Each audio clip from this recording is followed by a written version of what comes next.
Hey guys, tonight we're stepping into a world where a woman could be turned away from a table simply because she showed up without a man, asked for the wrong thing on the menu, or committed the unforgivable crime of paying her own bill. We're talking about the unspoken etiquette rules women had to follow in 1950s American restaurants.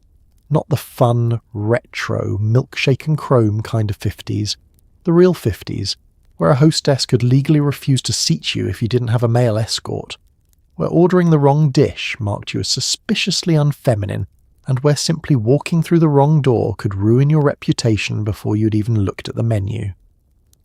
Before you get too comfortable, I want to say a genuine thank you to the viewer who suggested this topic. These suggestions mean more than you know. They shape what this channel becomes, and honestly, some of the best ideas come straight from you. So if this is the kind of content you enjoy, please give it a like and subscribe, but only if you actually want to. No pressure, no guilt, just quiet appreciation. And leave a comment telling me where you're tuning in from and what time it is there. It's somehow always 2 a.m. somewhere, and I find that deeply comforting. The channel is also on Spotify now, so if you'd rather listen while you drift off, there's a link in the description. Now, dim those lights, put on a fan, pull your blanket up, get genuinely completely horizontal. And before we begin, a few questions worth sitting with. Did women in the 1950s actually need permission to eat in public? Could a restaurant refuse to serve you simply because you came alone? What happened if you ordered a steak instead of a salad? Was there an actual social consequence? Could you pay your own bill without causing a scene? Were there separate entrances, separate menus? Was there a correct handbag size for fine dining? And more importantly, who decided? And if you so much as reapplied your lipstick at the table, was that considered charming? Or was it the kind of thing that got talked about at church the following Sunday? Congratulations! You have just woken up in 1953 America. You're a woman. You would like to have lunch. It is going to be more complicated than you think. In the 1950s, a woman walking into a restaurant alone wasn't just unusual. In many establishments, it was grounds for quietly, politely and firmly being turned away at the door. The social rule was simple and completely maddening. A respectable woman required a male companion to be seated at most upscale and mid-range restaurants. She wasn't being rude, she wasn't causing trouble. She simply existed without a man attached to her arm. And that apparently was a problem that needed solving before anyone could look at a menu. The rule wasn't written down anywhere official. There was no laminated sign near the hostess stand that read, "Unaccompanied, women will be redirected." It didn't need to be written down. It lived in the training given to hostesses, in the knowing look passed between staff members, in the smooth, apologetic tone used to explain that the restaurant was fully booked this evening, even when you could clearly see empty tables from where you were standing. You weren't being rejected, you were being managed. There's a difference, apparently, and the 1950s was very committed to it. The reasoning, as far as reasoning existed, was rooted in the idea that a woman dining alone signalled one of several concerning possibilities. She was waiting for a man who hadn't arrived yet, in which case she should wait near the door like a sensible person. She was a working woman eating on her lunch break, in which case she belonged at a counter-establishment not here. Or, and this was the one nobody said out loud, she was a woman of questionable reputation using the dining room for purposes that a respectable establishment didn't want to be associated with. It is genuinely impressive how much moral weight a single woman and a breadbasket could carry in 1953. This wasn't a fringe policy held by a handful of especially conservative establishments. It was common enough that women navigated around it as a matter of routine. You planned ahead. You brought someone. If you needed to eat alone, if you were travelling for work, if your husband was out of town, if you were a widow who still enjoyed a decent meal, you learned which restaurants were lenient and which ones would send you gently back out into the street. You developed, essentially, a mental map of where your existence was tolerated at mealtimes. Some women fought back in the way available to them at the time, which was mostly to dress impeccably, carry themselves with absolute authority, and refuse to be redirected. There are accounts of women in the 1950s who would seat themselves, simply walk past the hostess stand, choose a table and sit down, and then dare anyone to come over and make it awkward. Some staff did, some didn't. A well-dressed woman with excellent posture and a look of complete indifference could occasionally bluff her way into a full meal before anyone worked up the nerve to approach her. This was not liberation. But it was lunch, which in the circumstances counted for something. The rule began to loosen over the course of the decade, mostly at the edges. Women travelling alone on business, women in cities rather than suburbs, women in more progressive establishments started to find the doors a little more open. But the underlying assumption that a woman in a restaurant was most legible, most acceptable, most correctly placed when she was accompanied by a man didn't evaporate quickly. It faded gradually, like wallpaper you stop noticing until one day you realise it's gone. And even then, the ghost of it lingered in small ways for longer than it should have, in where you were seated, in how quickly a waiter appeared, in whether the room made you feel like a diner or an explanation. It wasn't just about being seated. In a surprising number of restaurants, hotels, and dining establishments across America, there were separate entrances entirely, one for men or couples, and another discreetly tucked to the side or around the back for women dining alone or in female groups. The side entrance wasn't posted with a sign that said anything embarrassing. It didn't have to. Every woman knew which door was hers. The separate entrance had a long history before the 1950s arrived to inherit it. It stretched back to Victorian-era ladies' dining rooms, separate spaces where women could eat without being subjected to the noise and rough conversation of the main dining room, which was populated by men doing business and smoking and generally behaving in ways considered unsuitable for female company. By the time the 20th century got going, the separate room had largely collapsed into a separate door, which was framed as a courtesy rather than a restriction. You weren't being excluded. You were being protected from the inconvenience of the front entrance. You were welcome to feel grateful about this. The physical experience of the side entrance was exactly as demoralizing as it sounds. You arrived at a restaurant for a birthday lunch, a celebratory dinner, a professional meeting with a female colleague, and you walked around the building. You found a door that was narrower, less decorated, and positioned in such a way that it was absolutely clear this entrance was an afterthought. Sometimes it opened directly into the back of the dining room near the kitchen, which meant you arrived into the smell of cooking and the clatter of dishes rather than the composed, carpeted welcome of the main entrance.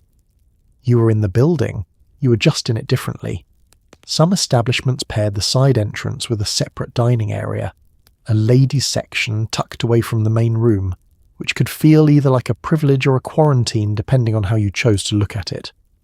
The tables were often smaller, the lighting was sometimes nicer, which women's magazines cited as a deliberate amenity. You were given a pleasant corner in which to be invisible, and you were expected to appreciate the lighting. The logic offered in defense of all this was paternalistic to a degree that is almost beautiful in its consistency. Women were being spared, the argument went, from the discomfort of navigating a busy main entrance full of businessmen. They were being given a quieter, more suitable approach to the meal. It had nothing to do with their status or their welcome. It was simply better for them, and wasn't it thoughtful that the restaurant had noticed? What it actually communicated with total efficiency was that the default human being the restaurant was designed for was male, and that women were accommodated guests rather than primary customers. The side entrance was architecture making a social argument, and like most architectural arguments, it was extremely hard to counter because it existed in 3 dimensions and had a doorknob.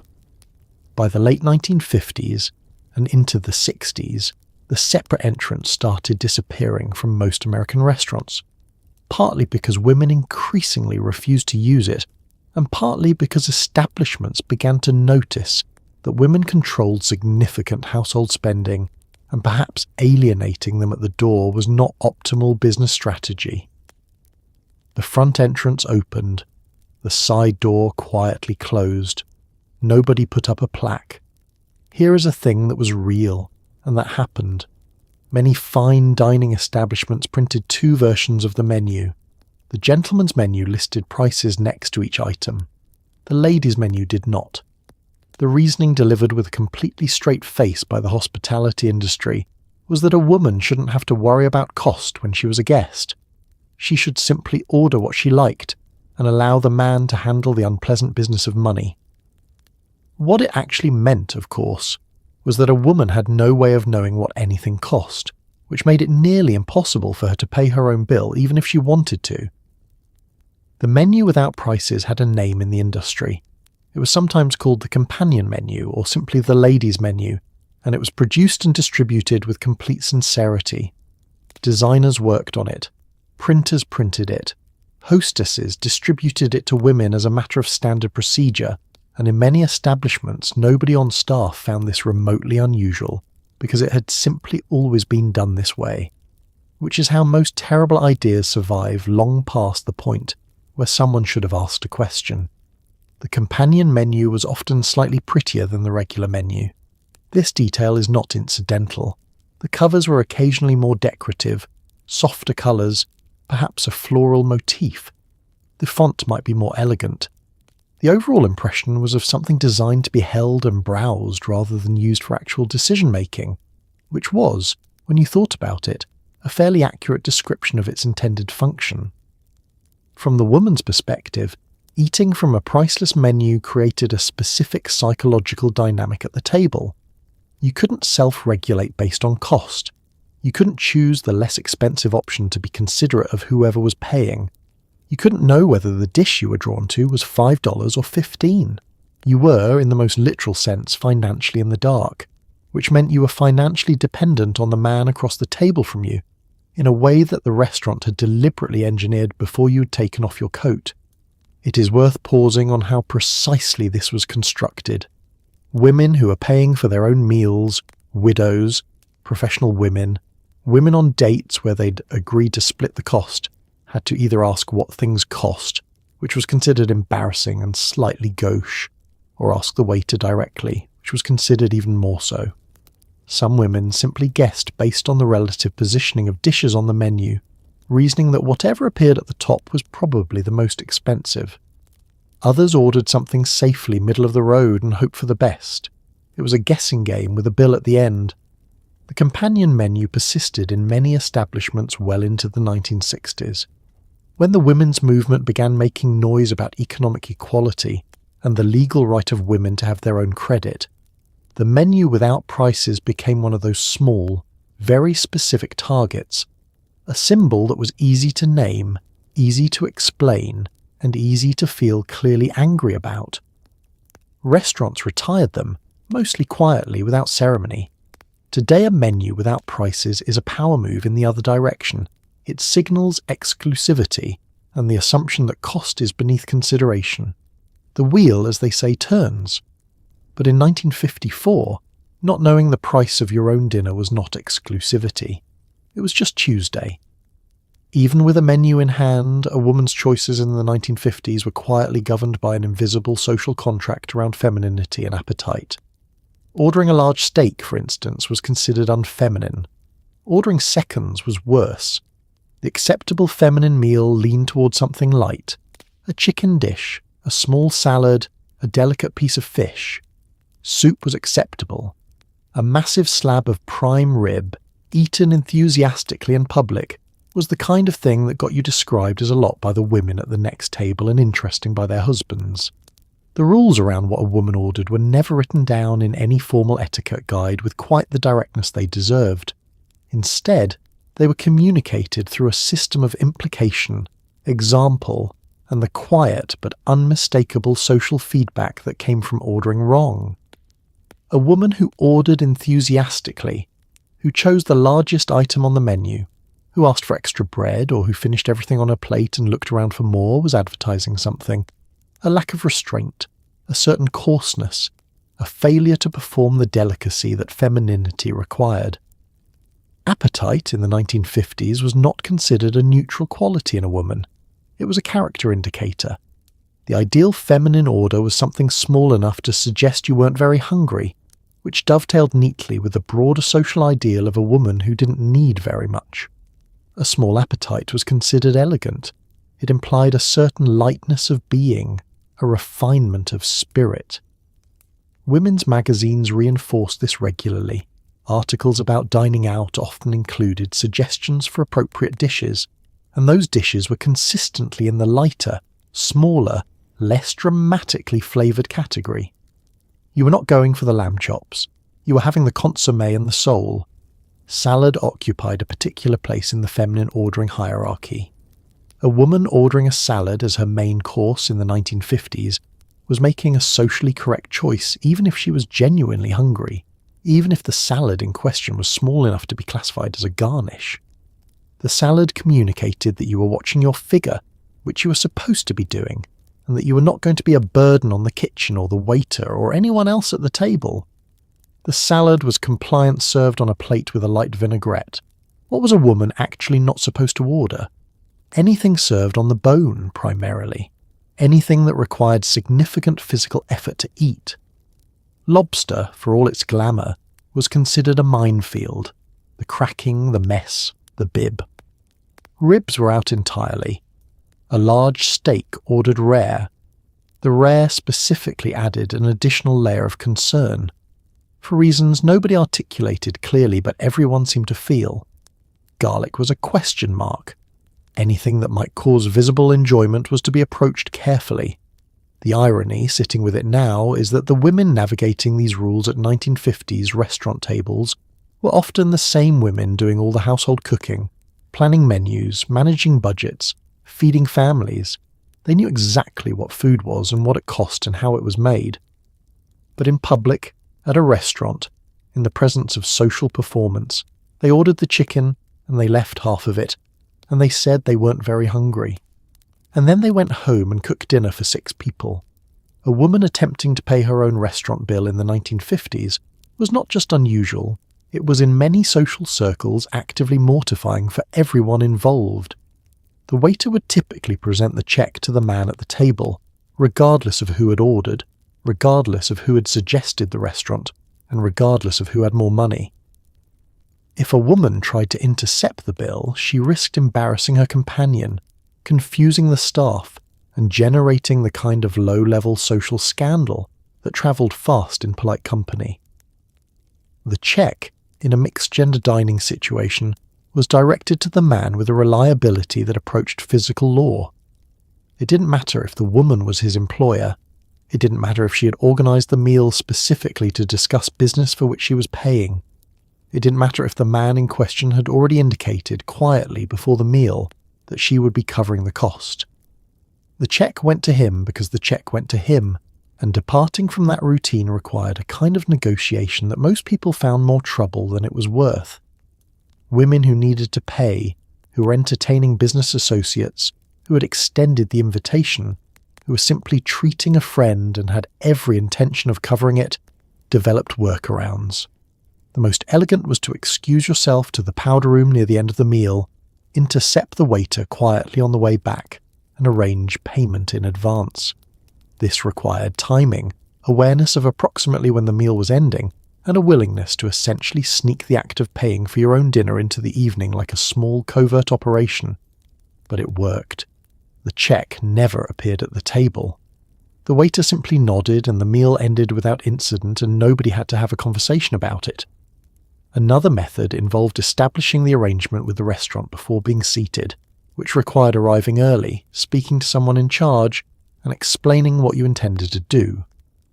This was also effective, but carried its own weight, the explaining itself, the fact that such a simple transaction required advanced negotiation, communicated something about the position you were in. The deeper problem was structural. Until 1974, women in the United States could be legally denied credit in their own names. A credit card, if a married woman had one, was often issued under her husband's name with her listed as an authorized user. This meant that the physical mechanism of paying, handing over a card with your name on it, was often not even available. Cash worked, but producing cash at a restaurant table was considered less sophisticated than a card, and the amount of cash required for a fine dining meal in the 1950s represented a significant sum to be carrying around. The whole system, viewed from this angle, was not a set of social conventions that happened to disadvantage women. It was a set of social conventions built on top of legal and financial structures specifically designed to ensure women couldn't function independently in public commerce. The etiquette was downstream of the economics. It always is. The bar, in a 1950s restaurant, was not a place for women. Not because there was a law against it in every state, though in some there genuinely was, but because a woman sitting alone at a bar was communicating something, and what she was communicating was considered deeply inappropriate for a respectable lady.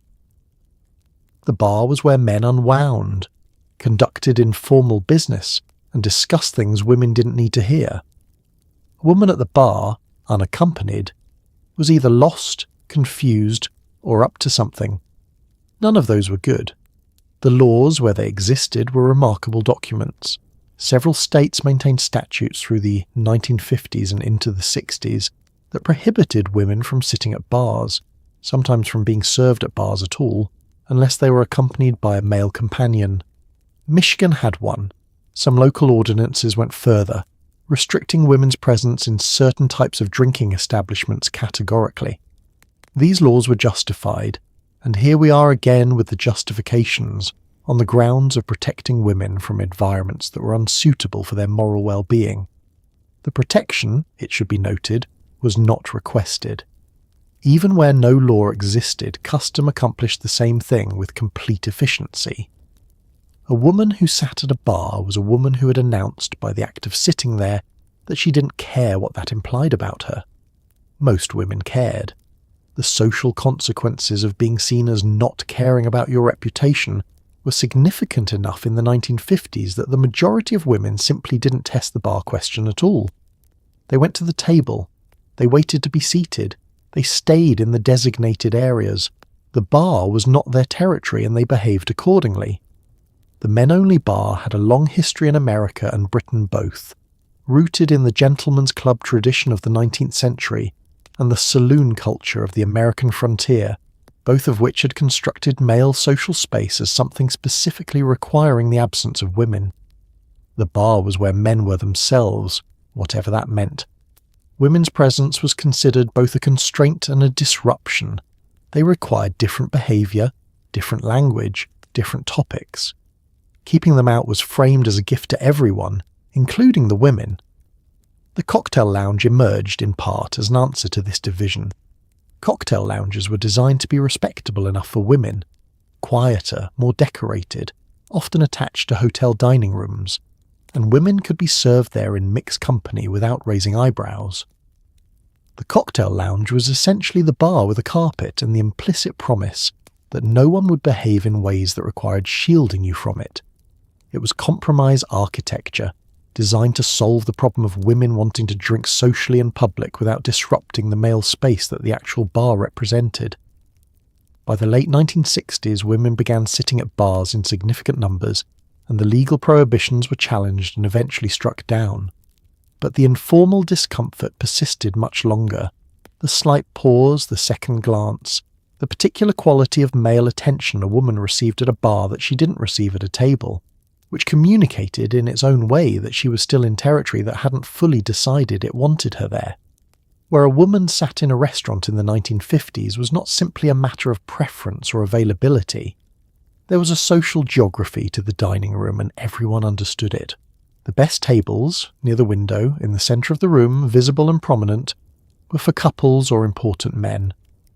Women dining together were frequently guided toward the back, near the kitchen, or tucked into corners where they could enjoy their lunch without being too visually present. Being seated badly was a message. Most women got it without anyone having to say a word. The dining room in a mid-century American restaurant was a carefully managed social landscape. Every table position carried information. The window table said, "This person matters, and we want them to be seen here," which reflects well on the establishment. The centre table said, "This is someone of consequence, and we are putting them where the whole room can register their presence." The corner table near the kitchen said, "We are accommodating you." These are different things, and the hostess navigating this geography every service made the assessments in seconds based on who walked through the door and with whom. Women dining together were, by the calculus of 1950s restaurant management, not the customers you wanted in the prominent seats. They didn't project the same kind of status that a table of businessmen projected. They weren't likely to order the expensive wine. They were not, in the language of the industry, the right kind of atmosphere for the front of the house on a busy Saturday evening. So they went to the back, politely, with a smile from the hostess and an assurance that this table was very nice, which it sometimes was and often wasn't. The back-of-house table had specific disadvantages beyond the obvious. It was noisier, closer to the kitchen sounds and the swinging door. It was often near the waiter's station, which meant traffic and interruption. It was sometimes in a slightly lower ceilinged section of the room, or positioned near a pillar, or angled in such a way that you felt vaguely enclosed rather than comfortably situated. You could eat there perfectly well, but you were aware, the whole time, that you were eating in the section of the restaurant that hadn't been allocated to people who mattered. Women who ate out regularly understood the table system and worked with it, around it, or occasionally against it with considerable creativity. Arriving early gave you leverage. A mostly empty dining room meant better table assignment almost by default. Dressing expensively helped, because the hostess's rapid assessment included clothes. Having a reservation helped more, because it suggested you were the kind of person who planned ahead, which was a signal the restaurant interpreted favourably. Being a regular, known by name, helped most of all. The personal relationship with staff was the single most reliable route to a good table, regardless of your gender, because familiarity collapsed the abstract assessment into a specific human being the hostess actually knew. The table question didn't fully resolve itself in the 1950s. It stretched into the decades that followed, softer and less systematic but still present. The pattern of seating women worse than men, studied periodically by researchers and journalists, showed up consistently enough that getting a good table remained coded for women as something that required strategy rather than something that simply happened. A woman's handbag in a fine dining establishment was not to be placed on the table. This was considered vulgar. It was also not to be placed on the floor that was considered careless, and there was a superstition, widely circulated in women's magazines, that a handbag on the floor meant money would drain from your life. The correct solution was a small hook under the table's edge, which some restaurants provided, or the back of your chair, which was acceptable but risky if you were wearing something delicate. The handbag was a small ongoing logistical problem that women in the 1950s simply managed quietly, for every meal of their lives. The handbag superstition, the one about money draining away if you put your bag on the floor, appears to have roots in a combination of European folk belief and the practical reality that floors in older establishments were dirty, and placing your bag there risked damaging it.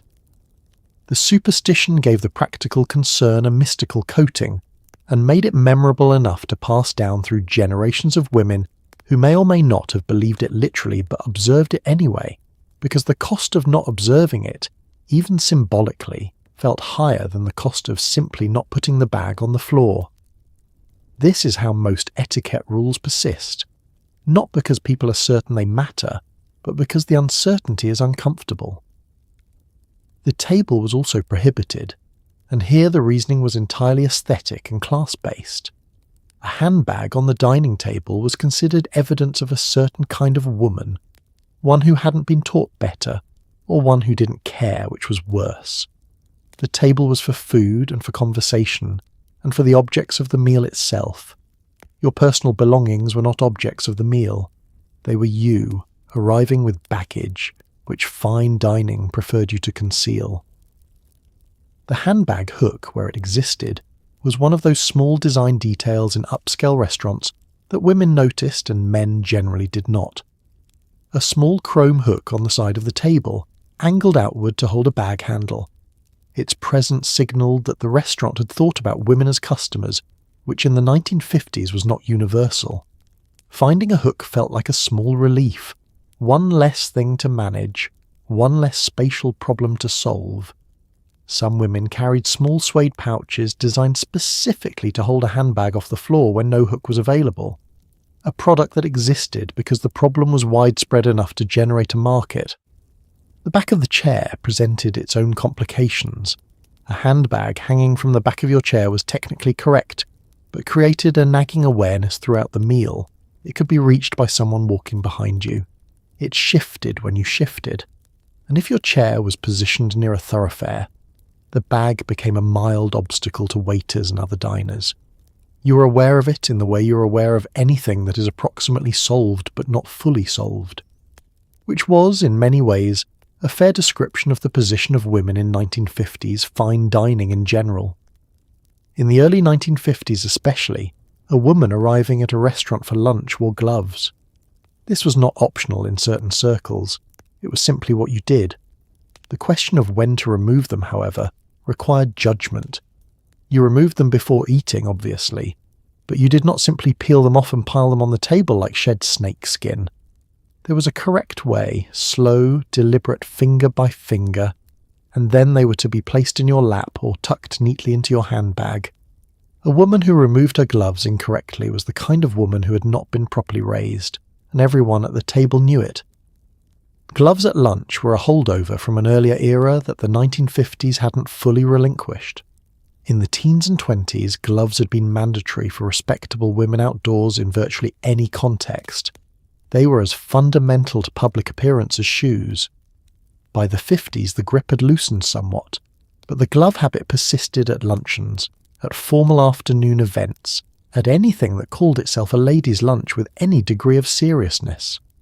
The glove was a signal that you understood the occasion required effort, and making that effort was part of what made you the kind of woman who got invited to such occasions in the first place.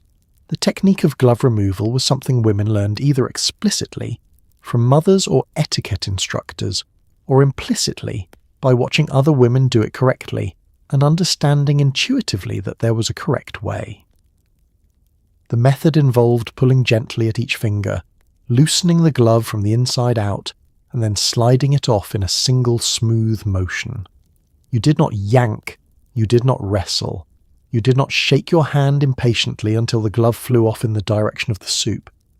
You removed it with the kind of calm deliberateness that said this was a thing you had done 1,000 times, and would do 1,000 times more, and none of it was any effort at all. The removed gloves then had to go somewhere, and here the handbag problem from the previous segment intersected with the glove problem to create a small compound logistical challenge. The gloves went into the handbag, ideally folded neatly, not crumpled, or they were placed in the lap beneath the napkin, or they were arranged on the table's edge in some restaurants where this was considered acceptable. The table surface was a contested space, you'll recall. Gloves on the table were slightly better than a handbag on the table, but only slightly.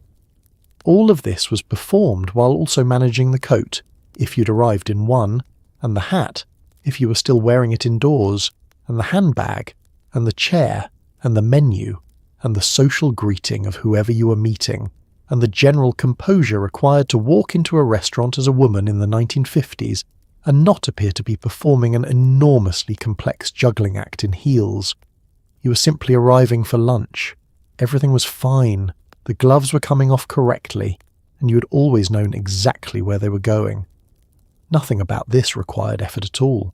Hats were not just accessories in the 1950s, they were character statements, and arriving at a respectable restaurant for a daytime meal without one was, in certain company, the equivalent of showing up in pyjamas.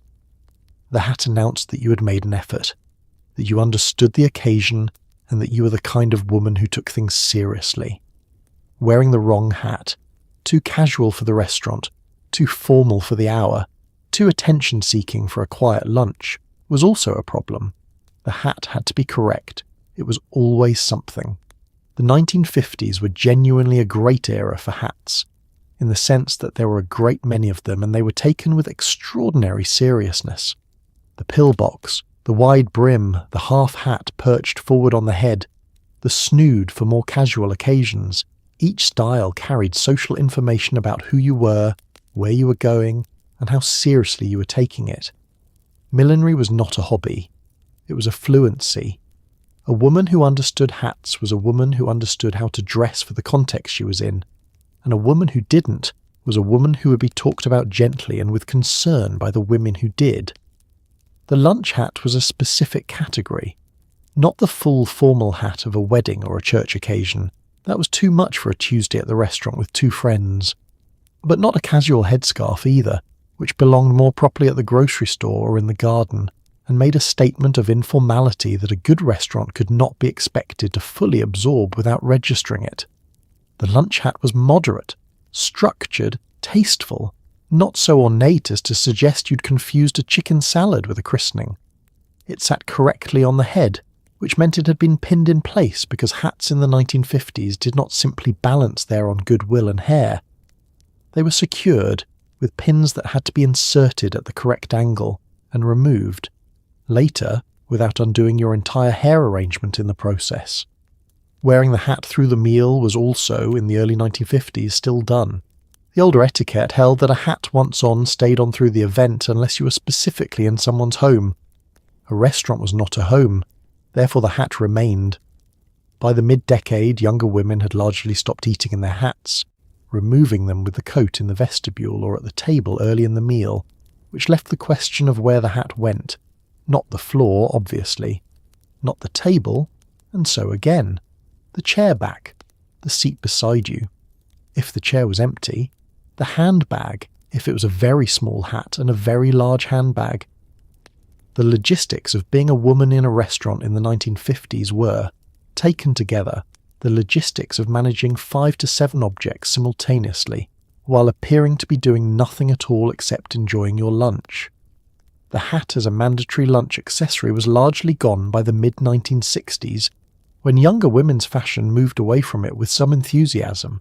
The pillbox had a last great cultural moment with Jackie Kennedy, and then faded into formality.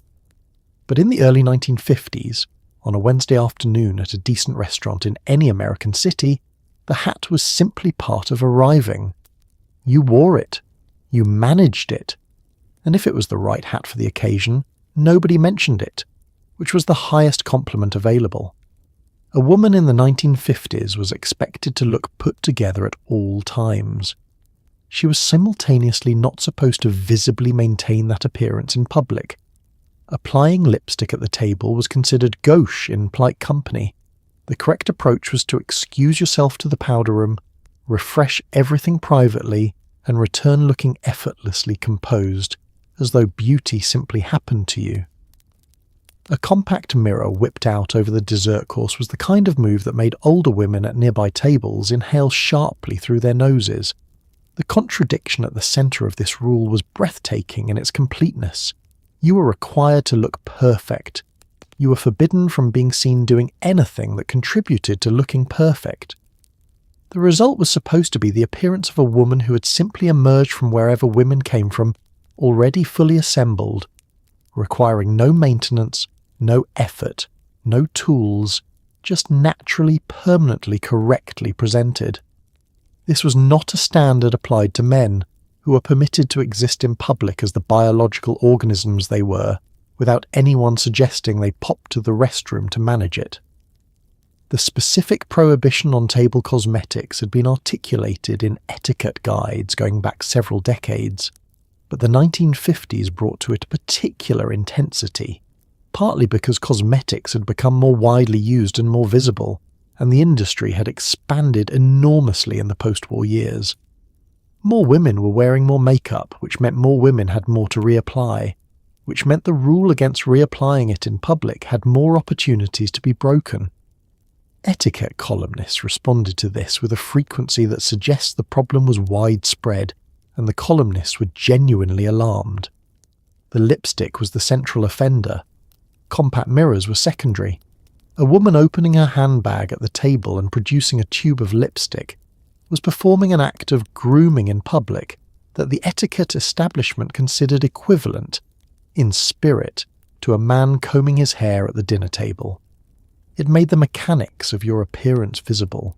It broke the illusion. It reminded everyone present that you had not simply arrived looking like this by some natural miracle, but had instead constructed this look, and were now engaged in its ongoing maintenance, which was information polite company preferred not to have. The powder room existed in part precisely to contain all of this. It was the backstage of the restaurant's social performance, the place where the construction could happen privately and the illusion be maintained publicly. Women went there between courses or after the meal, fixed everything that needed fixing, and returned to the table as though they had simply stepped away for a moment of quiet reflection. What had actually happened in the powder room was invisible, which was the point. There was one narrow exception that some etiquette authorities of the period allowed: a quick press of the lips with a handkerchief after eating, to blot rather than apply. This was considered acceptable because it was corrective rather than decorative. You were removing something, not adding it, which was apparently a meaningful distinction. Some guides also permitted the most discreet possible consultation of a compact mirror, held low, briefly, with no powder actually applied. The latitude was narrow.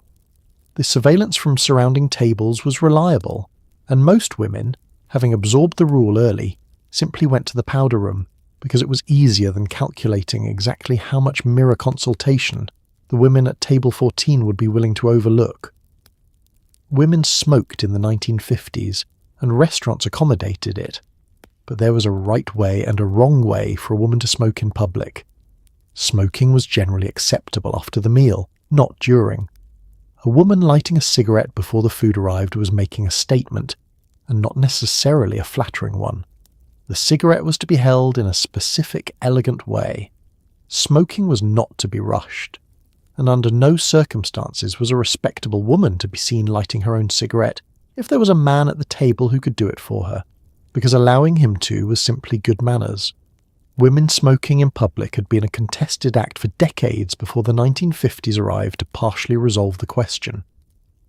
In the 1920s, a woman smoking in public was a deliberate provocation, a signal of modernity and independence that conservative society found deeply unsettling. By the 40s, with cigarette advertising aimed aggressively at women and the cultural disruption of the war loosening various social rules, female smoking had become common enough to no longer be scandalous in most urban settings. By the 50s, it was simply part of life, accepted, widely practiced, and governed, like everything else in a woman's public life, by a detailed set of rules about how to do it correctly. The timing rule, after the meal, not before or during, was rooted in the older idea that smoking was a digestive pleasure, something one did to conclude an experience rather than proceed or interrupt it. For men, this rule had already largely dissolved by the 1950s. A man might smoke through an entire meal with minimal comment. For women, the standard was more conservative, and lighting up before the food arrived read as impatient, nervous, or insufficiently interested in the social occasion at hand. You were here for the meal and the company. The cigarette would wait. The cigarette holder, still in use in the early part of the decade, added an additional layer of elegance to the act, and an additional piece of equipment to manage alongside the gloves and the handbag and the hat. A cigarette held directly was more casual. A cigarette held in a long holder was formal, slightly theatrical, and communicated a specific kind of sophisticated femininity that certain women cultivated deliberately.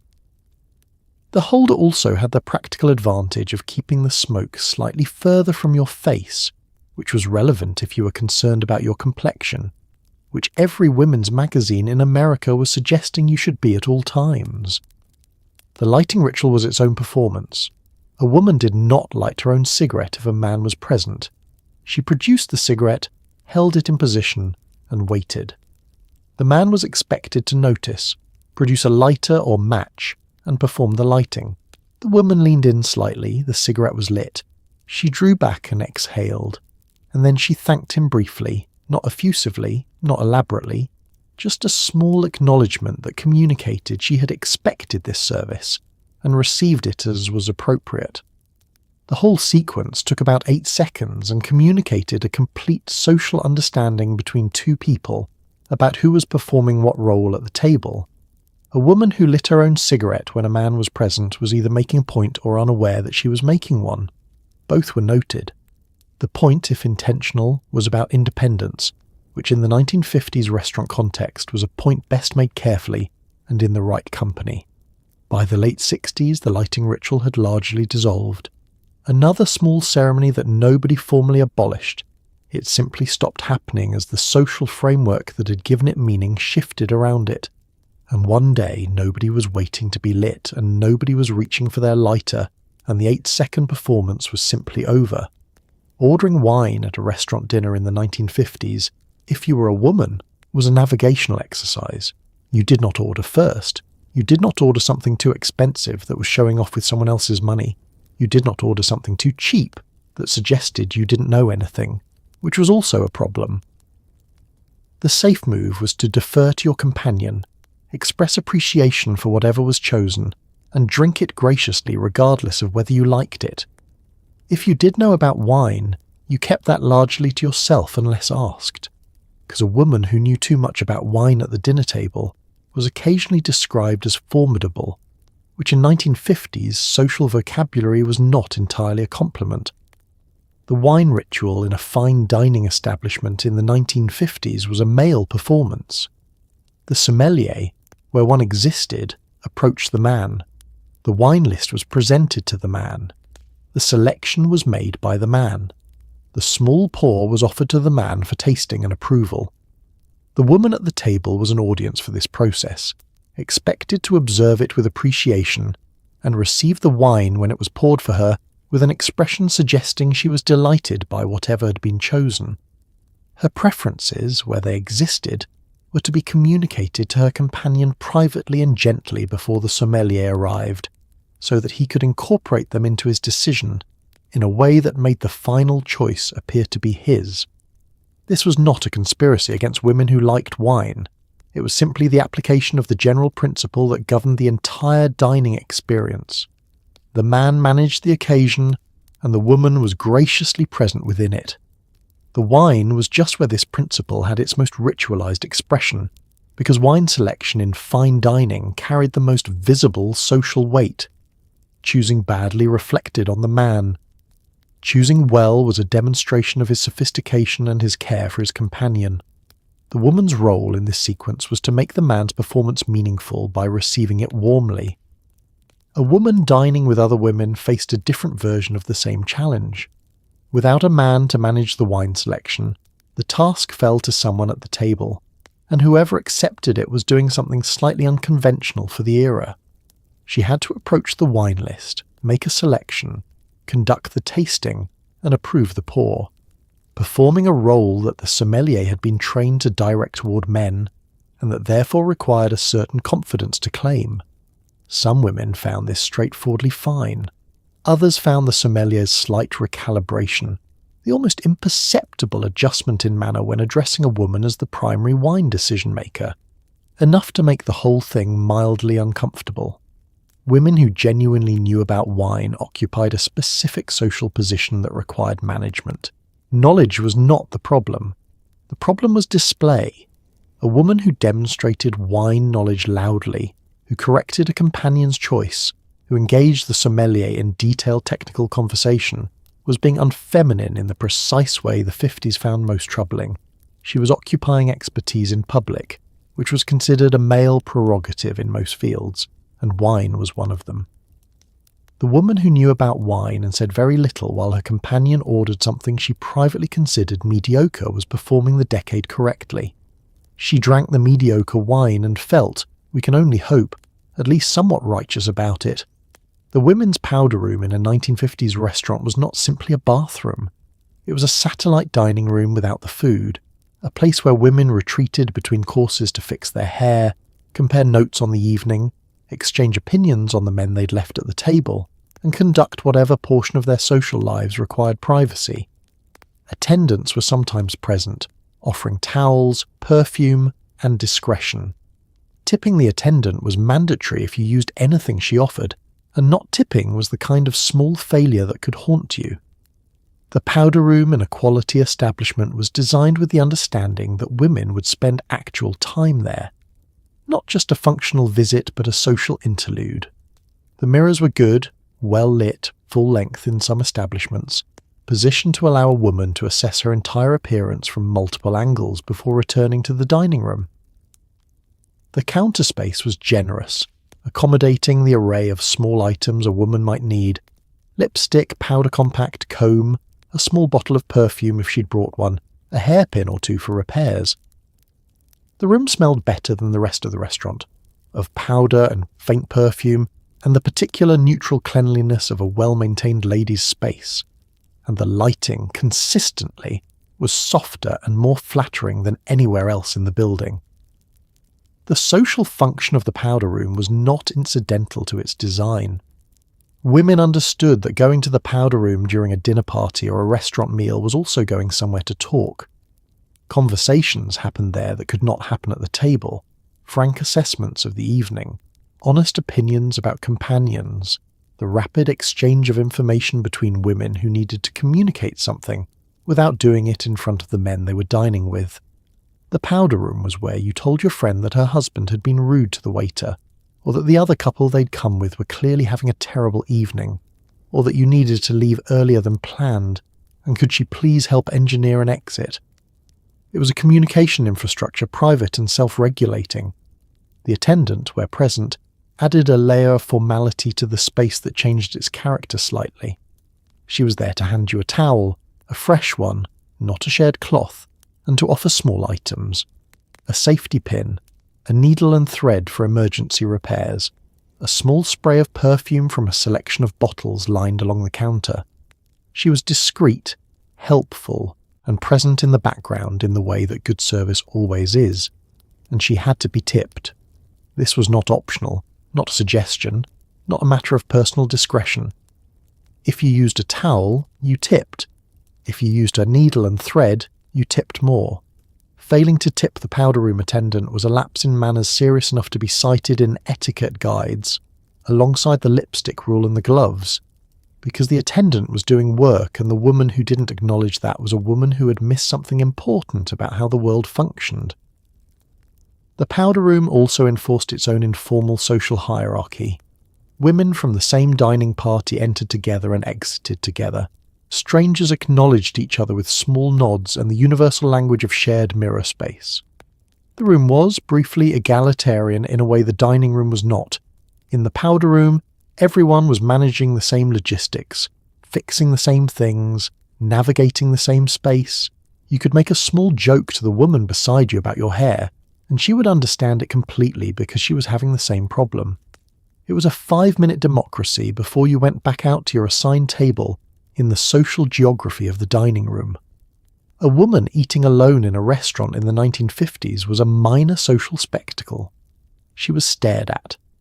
Not always rudely, sometimes with curiosity, sometimes with something approaching pity. The assumption was that something had gone wrong. She'd been stood up. She was a working woman, which raised its own set of questions. She was passing through town, which was slightly more acceptable. Whatever the reason, the solo woman at lunch occupied a strange social position. Present but unexplained, eating but somehow not quite legitimate. Many women avoided it entirely. Others developed a complete art form around doing it with such absolute composure that eventually the room stopped looking. The solo woman in a restaurant required an explanation. This was the underlying problem. In the 1950s social framework, a woman in public was most legible when she was attached to a context. She was someone's wife at dinner, someone's friend at lunch, a mother with children at the family restaurant. A woman alone at a table was a woman without a context, and the absence of context generated questions that the room felt entitled to ask with its eyes. What was she doing here? Where was the person who was supposed to be with her? Was she waiting? Was something wrong? The questions were not hostile exactly. They were simply the noise of a social framework trying to make sense of something it hadn't been organised to accommodate. The working woman was the most common explanation for the 1950s solo diner, and she came with her own social complications. A woman who ate alone because she was working, travelling for business, on a lunch break from an office job, meeting a professional obligation that had left her with a free meal and no companion, was acceptable in a limited way. She was explained. But she also raised the secondary question of what exactly she was doing working, which in the 1950s was still a question that respectable society felt licensed to have opinions about. The solo lunch, for a professional woman, was a small daily declaration that she existed independently, and some portion of the room was not sure how it felt about that. The women who mastered solo dining did so through the careful construction of attitude and props. A book was the most useful prop available. A woman reading at a solo table was doing something which deflected the pity and replaced it with mild intellectual respect. A newspaper was also acceptable, slightly more businesslike. Writing in a notebook suggested a woman of purpose. The key was to occupy yourself in a way that communicated you were not lonely, not waiting, not explaining yourself, but simply here, eating, reading, perfectly content, and not in need of anyone's concern or interpretation.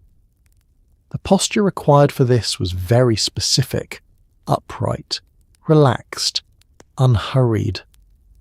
Not the closed, protective posture of someone uncomfortable with being seen, but the open, settled posture of someone who ate alone regularly and found it genuinely adequate. By the late 50s and into the 60s, as more women worked and travelled independently, the solo female diner became incrementally more common and therefore incrementally less remarkable. The staring diminished, the pity faded, the assumptions narrowed. It took time, more time than it should have, but eventually a woman at a table alone was simply a woman at a table, which had been true all along and had required only the room's willingness to accept it. Whether a restaurant employed waitresses or waiters told you something about the establishment in the 1950s. Fine dining used waiters, male, formal, trained. Waitresses worked diners, coffee shops, and lunch counters. This wasn't just tradition. It was a statement about the class of the restaurant and, by extension, the class of the woman being served. A woman at a fine establishment being served by a female waitress would have raised an eyebrow, not because anything was wrong with the waitress, but because it suggested the restaurant wasn't quite what it wanted to be. The male waiter in fine dining was not merely a server. He was part of the room's formal architecture. He wore a specific uniform, black and white usually, with a particular kind of professionalism that had been codified over decades of European dining tradition, imported into American establishments that aspired to seriousness. He knew the menu. He knew the wine list. He addressed the man at the table first. He managed the pace of the meal, appearing with the next course at the correct moment, and vanishing between courses in the way that distinguished good service from bad, present when needed, invisible otherwise. He was, in the language of the industry, a professional, and his maleness was considered part of that professional identity in a way that nobody examined very carefully, because it had simply always been that way. Waitresses, by contrast, worked in spaces where the formality was lower and the expectation was different. The diner, the coffee shop, the lunch counter, these were places where service was warm, fast and personal rather than formal, measured and professional in the European mode. A waitress called you hon and refilled your coffee without being asked, and remembered that you took it with 2 sugars because you'd been coming in every morning for 3 years. This was a different kind of excellence, valued by the people who ate in those places and completely invisible to the segment of society that only counted formal dining as real dining. The class distinction embedded in the waitress versus waiter division was also a wage distinction. Waiters in fine dining in the 1950s earned more, both in base pay and in tips, because the checks were larger and the tipping expectations were higher.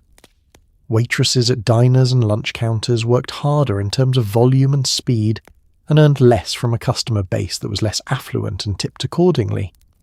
The feminization of a lower-tier service and the masculinization of higher-tier service created a system in which the more a job was associated with women, the less it paid, which was not a coincidence, but a pattern consistent across most of the American economy in this period, and for a long time before and after it. A fine dining establishment that employed women as waitstaff, which some did, usually in the less prestigious lunch service, rather than the more formal dinner, managed the gender disruption in various ways. Uniforms were sometimes more formal than those at diners, but designed to be clearly feminine, marking the waitress as different from her male colleagues in the same room. All the women were assigned specific sections: the lighter lunch trade, the tables closer to the entrance, the sections considered less demanding. The adjustments were practical and also communicative. They said that women could be here, but that the arrangement required acknowledgement. A woman expressing gratitude in a 1950s restaurant setting was expected to do so correctly, which meant graciously but not excessively.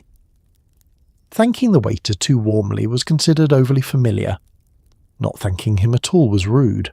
The calibration was narrow. The same applied to complimenting the food. A few measured words of appreciation were appropriate. Rhapsodizing over the chicken piccata like you'd never tasted anything so extraordinary in your life was the kind of display that made people uncomfortable. The correct thank you in a formal dining context was brief, warm, and complete. 3 qualities that sound simple and in practice required ongoing calibration. Brief meant no extended eye contact, no personal remarks about how wonderful the service had been, no invitation to further exchange. Warm meant not cold, not curt, not the clipped nod that suggested you considered the waiter furniture, rather than a person who had just brought you something. Complete meant that it resolved the interaction rather than opening it further. You said thank you, the waiter acknowledged it. The exchange closed. This sounds like almost nothing, and it was almost nothing, which is why getting it wrong was notable. Overly familiar gratitude was the more common error, and it carried specific implications for women that it didn't quite carry for men. A woman who thanked the waiter with excessive warmth, who called him by name repeatedly, who engaged him in cheerful personal conversation, who treated the service interaction as a social one, was crossing a line between the roles the restaurant had established. She was collapsing the formal distance between guest and staff, which made everyone slightly uncomfortable, and also, in the moral accounting of the 1950s, suggested something about her character. Warmth that exceeded what the occasion required was read as a failure of social calibration at best, and as something more concerning at worst. The compliment presented its own version of this challenge. Food at a good restaurant was supposed to be good. Saying so was polite. But the manner of saying so mattered enormously. A quiet observation, "This is lovely," landed correctly.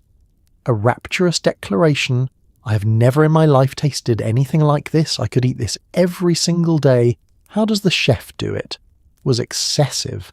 It suggested you didn't eat at good restaurants very often, which implied a class position. It suggested an emotional relationship with your meal that the formal dining context considered a little raw. And it invited the waiter into a conversation about the food, rather than simply completing the transaction of the compliment, which was supposed to land and close without requiring a response. The calibration of gratitude extended to the host or hostess who had organised the meal, to the companions who had ordered well or chosen a nice wine, to anyone whose effort had contributed to the evening. In each case, the correct register was measured appreciation, you noticed. You were pleased, you said so briefly and moved on. Emotion that ran too high was as much a social miscalculation as emotion that ran too low.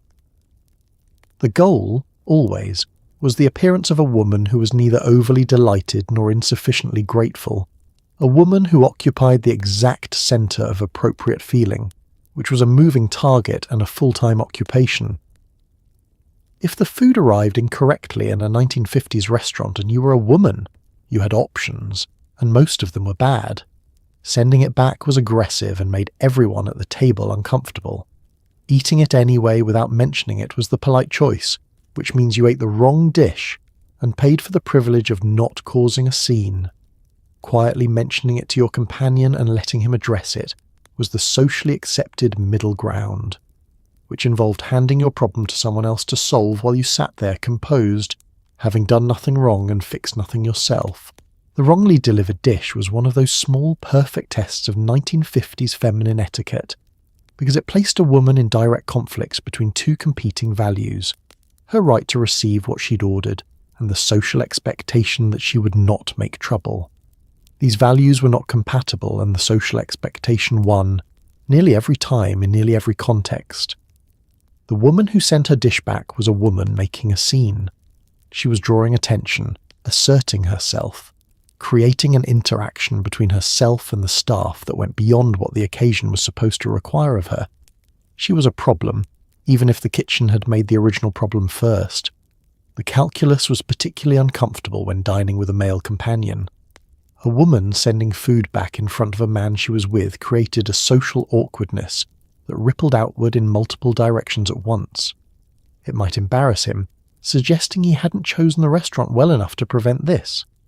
It might suggest she was difficult, which was the word applied to women in the 1950s who had standards and declined to subordinate them entirely to the comfort of those around them. It might draw the attention of nearby tables to her table, which meant being looked at, which was its own category of unpleasantness. The calculation almost always resolved in favour of eating the wrong thing quietly and saying nothing. Some women found a narrow path through this via their companion.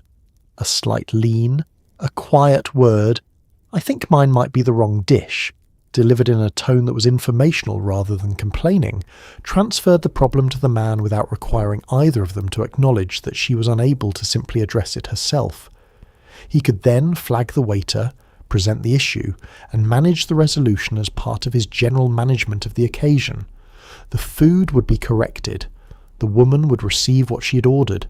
The whole sequence would conclude without her having done anything that looked like asserting herself, which was the goal. The deeper absurdity of the rule, viewed from any distance at all, is that restaurants are businesses that charge money for specific things, and receiving something different from what you've paid for is a straightforward commercial error with a straightforward correction. But the social framework of the 1950s dining room overlaid that simple transaction with enough complexity to make the correction difficult for a woman to access without social cost. You had ordered something, it had not arrived, and your options were limited by your gender. This is a small thing, but small things, repeated daily across the length of an entire era, accumulate into something larger than small. Two women at lunch in the 1950s did not typically ask for a split check. It wasn't that it couldn't be done, it was that it required a level of financial negotiation in public that polite society considered slightly unseemly for ladies. The cleaner solution was for one woman to pay and the other to reciprocate at a later date, in an invisible economy of social debts and lunches owed that most women of that era maintained with impressive accuracy.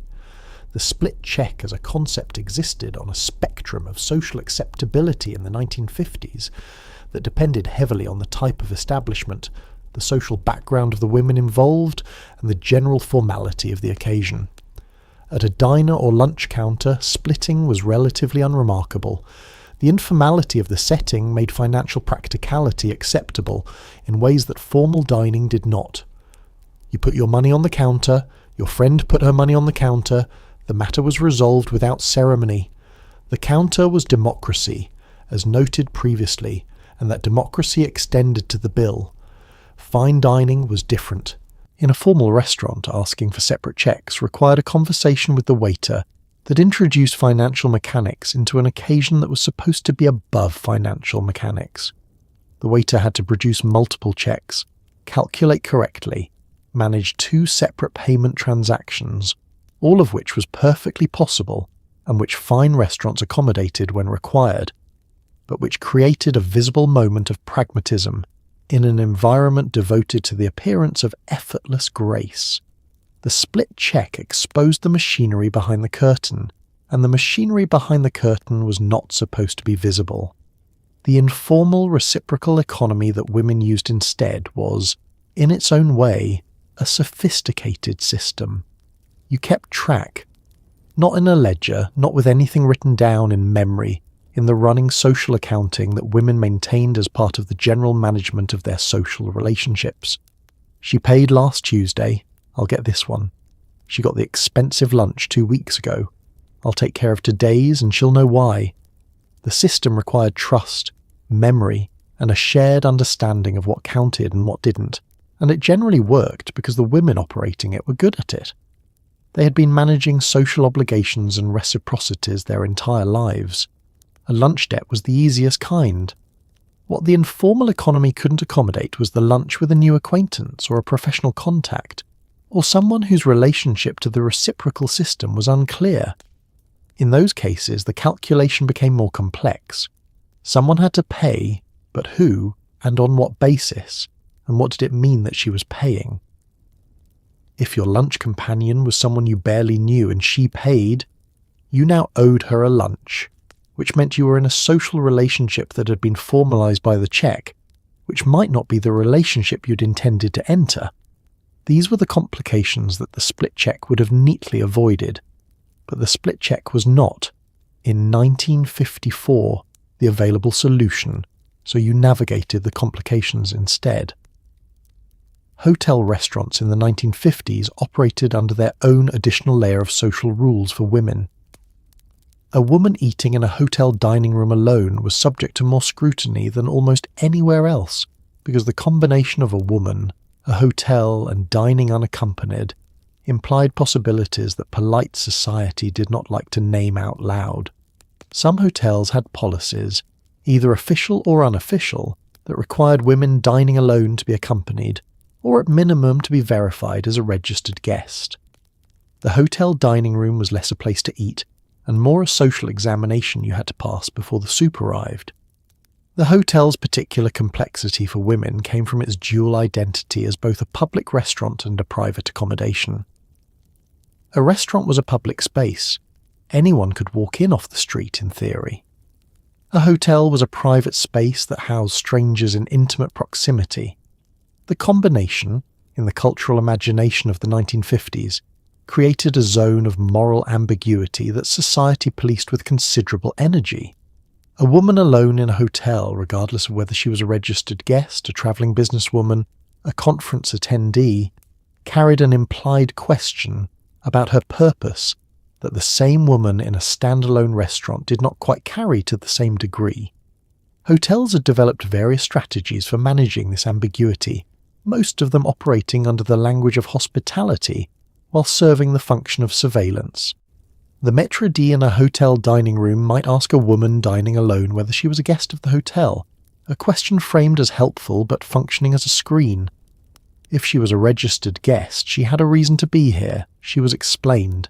If she was not, the establishment had to decide what to do with an unexplained woman in their dining room, and the decision often went in a direction that was bad for her dinner plans. Some hotels maintained a desk near the dining room entrance specifically to manage this. A woman arriving alone would be greeted, her status established, her reservation checked, and only then shown to a table. The process was smooth enough that many women who went through it didn't fully register it as a screening, only as a slightly more elaborate welcome than they'd expected. The ones who did register it, and who bridled at it, were the ones who knew what it was actually for. The travelling businesswoman of the 1950s, a growing category as women entered professional life in larger numbers, found the hotel dining room one of the more consistently uncomfortable arenas of her professional travel. She needed to eat dinner. She was staying in the hotel. The hotel had a restaurant. These facts should have combined into a simple evening, and instead combined into a negotiation with staff who were applying social rules that had not been updated to account for the existence of a woman travelling alone for legitimate professional reasons. She learned, most of them did, to present her room key early in the interaction, to mention her company, to establish her credentials as someone with a comprehensible reason to be here, before anyone had the opportunity to suggest she might not. Lunch and dinner operated under almost entirely different social rules for women in the 1950s. Lunch was women's territory.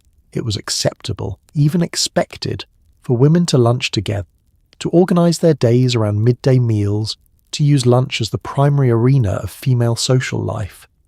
Dinner was different. Dinner was couples' territory, family territory, or serious social occasion territory. A woman out to dinner with other women, no men in sight, was making a slightly unconventional choice, and the restaurant staff, other diners, and occasionally her own mother would register it. The lunch hour in 1950s, America had been quietly colonized by women in a way that suited everyone's social arrangements. Men were at work. Women, the married, non-working women who represented the cultural ideal of the era, had the midday hours as their own. They organised themselves into lunch groups, bridge clubs that broke for food, charity committees that convened over chicken salad.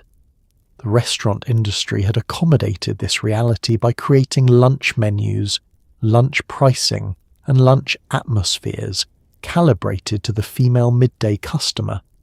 Lighter food, lighter prices, a pace that allowed for conversation. Lunch was the meal that acknowledged women existed as social beings with their own lives to conduct, even if dinner remained the occasion that organised itself around men. Dinner carried a different weight entirely. It was the meal of record, the formal accounting of your social life, the occasion that announced what kind of household you ran and who you were running it with. A married woman out to dinner without her husband required an explanation that was convincing enough to satisfy the social scrutiny applied to the arrangement. A girls' dinner, a group of women dining together in the evening without male accompaniment, was a thing that happened, but it happened in a context, a celebration, a farewell, a specific occasion that justified the unconventional arrangement. Without that justification, a table of women at dinner felt, to the 1950s dining room, like something in need of explanation. The distinction played out in how restaurants staffed and managed the two services. Lunch, with its female customer base, was sometimes run by female staff, waitresses who understood the lunch trade, its pace and its clientele. Dinner was the more formal service, staffed by male waiters, managed with greater ceremony, and oriented toward the mixed gender or male-dominated tables that generated the evening's revenue. Walking into the same restaurant at noon and at 7 in the evening was walking into two different establishments operating under two different sets of social expectations, and a woman who understood this navigated accordingly. The unaccompanied woman at dinner who didn't have an occasion to cite, who simply wanted a good meal in the evening and had no husband to bring and no birthday to celebrate, existed in a genuinely uncertain social space. She was not prohibited exactly. But she was anomalous, and anomalies attracted attention. And attention in the 1950s dining room was something most women, trained from childhood in the art of social legibility, preferred to avoid. The workarounds were predictable. You cited the occasion even when it was thin. You brought at least one other woman to avoid the solo dinner problem. You chose a restaurant informal enough that no one was keeping track. You worked around the rule, as women in this era did constantly, because working around it was faster than changing it, and changing it required energy that most people were spending on dinner. A woman dining out with children in the 1950s was expected to manage them, completely, invisibly, without disrupting the experience of any other diner, without losing her composure, without raising her voice, and without suggesting by any expression on her face that this was in any way difficult. If a child knocked over a glass, she handled it. If a child refused to eat, she handled it. If a child announced loudly and at length that they didn't like this restaurant and wanted to go home, she handled it, calmly, with a smile that communicated to everyone around her that she had everything under control, which she did not. But appearance was the point. The expectation that a mother manage her children at a restaurant without visible effort was downstream of the broader 1950s expectation that a mother manage her children everywhere without visible effort. Motherhood was supposed to look natural, effortless, and pleasant. Difficulty was something that happened to other women, less capable women, women who hadn't organised their households properly or instilled sufficient manners in their children. If your child was difficult in public, that difficulty reflected on you, on your competence, your standards, your grip on your own domestic life. The restaurant was just the public stage on which this assessment was made most visibly. The preparation required to take children to a restaurant in the 1950s was considerable and entirely the mother's responsibility.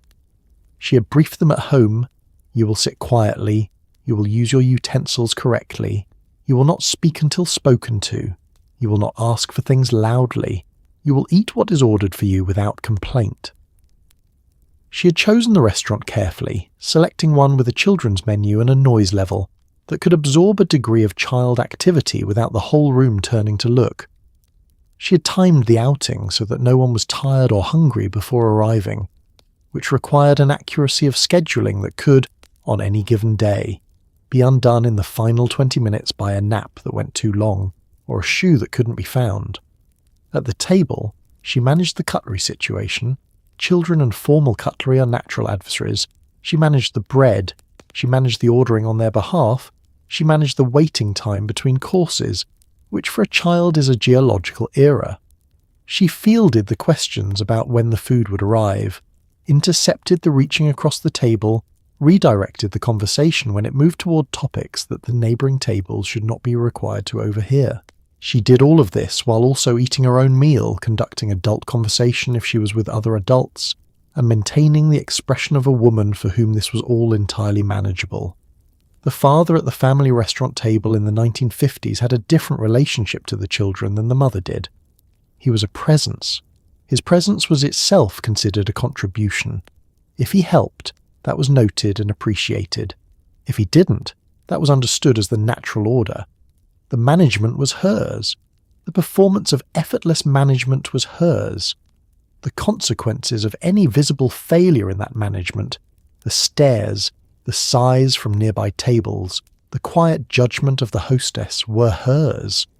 It was, like most domestic labour of the era, invisible when it went well and entirely attributed to the woman when it didn't. The hostess in a 1950s fine dining restaurant was not simply a person who showed you to a table, she was a gatekeeper. She assessed you as you came through the door, your clothes, your companion, your bearing, and made a series of rapid, invisible decisions about where you belonged in the room. She was almost always a woman, performing a role that required her to enforce a social hierarchy politely, without ever acknowledging that the hierarchy existed. Being seated well by the hostess meant you'd passed some inspection you weren't allowed to know you were taking. Being guided toward the back of the room without explanation meant you had not. The hostess position in 1950s fine dining was one of the most socially complex jobs in the building. It required the woman performing it to be attractive enough to represent the establishment's image at its literal threshold, socially skilled enough to manage a constant stream of different personalities and social situations, and sufficiently fluent in the unspoken class and status codes of the dining room to make table assignment decisions that satisfied the restaurant's interests, the preferences of regular customers, and the social expectations of the era, all simultaneously and without anyone noticing she was doing any of it. She was paid considerably less than the waiters working the floor behind her. Her assessments were rapid and largely accurate, refined by daily practice into something close to instinct. She read clothing first, the quality of the fabric, the correctness of the choice for the occasion. A woman in a well-cut suit for a lunch reservation read differently from a woman in something that suggested she had underestimated the restaurant. She read the companion, his bearing, his suit, whether he held the door or waited for her to do it, whether he spoke to the hostess with the ease of someone accustomed to this kind of establishment, or with the slight over-formality of someone who wasn't. She read the interaction between them. She made her assessment in the time it took to say good evening. The women being assessed had their own understanding of what was happening, even when it was never stated. Regular diners at a restaurant knew whether they received good tables or mediocre ones, and they knew that the difference was not random.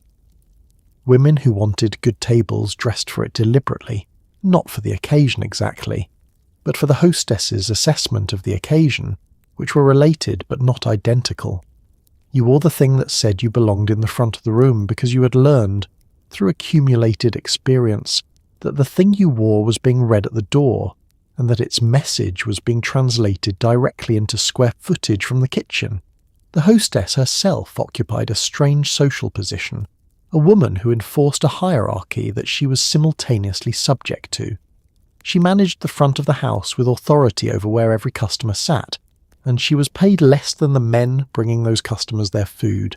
She maintained the decorum of the establishment and was required to look a specific way to do it. her own appearance part of the establishment's presentation.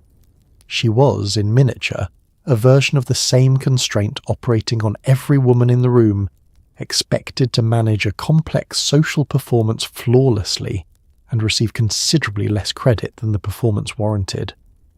Tipping in the 1950s was a social performance as much as a financial transaction, and for women, it came with its own specific pressures. Tipping too little marked you as cheap, which reflected badly on your character. Tipping too extravagantly was ostentatious and slightly suspicious. What was she trying to prove? The correct tip was exactly right, delivered discreetly without ceremony, in a way that suggested you did this all the time and found nothing remarkable about it. The actual mathematics of this were apparently less important than the performance of confidence while doing it. The standard tip in a 1950s fine dining establishment was somewhere between 10 and 15%, with 15 representing genuine appreciation for exceptional service and 10 representing baseline adequacy. This calculation was supposed to be performed mentally, at the table, without visible effort, while also managing your departure from the meal in every other way simultaneously. The tip was to be placed without announcement, no statement about how wonderful the service had been, no explanation of the amount, no visible arithmetic being performed on the tablecloth. You produced the correct sum as though the figure had simply materialized in your mind, which it had, because you had been doing this long enough to know what 15% looked like. Women who paid their own bills, and in the 1950s this was already complicated territory, as we've established, faced an additional dimension of the tipping problem. A woman who undertipped was confirming a stereotype that the restaurant industry quietly maintained about female diners, that they were less generous than men, that they required more service and reciprocated less. Whether this stereotype was accurate is a separate question from how thoroughly it circulated. Women who knew about it often tipped higher than male diners specifically to counter it, which meant paying a premium for the privilege of not being thought of as cheap, which is its own particular kind of tax. The powder room attendant tip operated under a different calculation from the waiter tip, but with equally firm expectations. The amounts were smaller, a nickel or dime in the early part of the decade, rising slightly by the late 50s, but the obligation was absolute. You did not use the attendant services and leave without tipping. The services included, depending on the establishment, fresh towels, assistance with hair or clothing repairs, a spray of perfume, a safety pin, the courtesy of being handed something rather than having to reach for it yourself. Any of these used required a tip. Using several required a tip proportionate to what you'd taken. Leaving without tipping when you'd used nothing was technically permissible and still felt wrong, because the attendant was present and her presence was itself a service of a kind, and ignoring it entirely felt like pretending she wasn't there. The coat check was a third tipping context with its own rules. You tipped when you retrieved your coat, not when you checked it. The amount was modest, but fixed enough in convention that deviating from it in either direction was noticeable. All of these small financial transactions, waiter, attendant, coat check, added up to a running arithmetic that a woman conducting a meal was expected to track in the background of the social occasion, producing the correct sums at the correct moments without the calculations ever surfacing into visibility.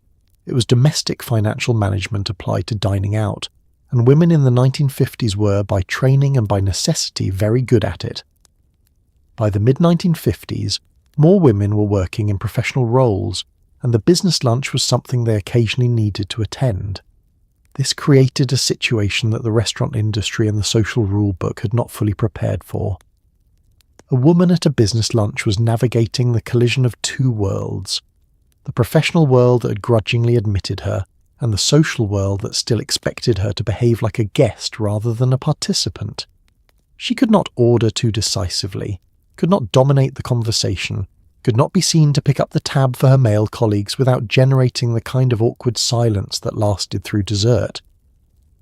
The business lunch in the 1950s was a male institution in the fullest sense.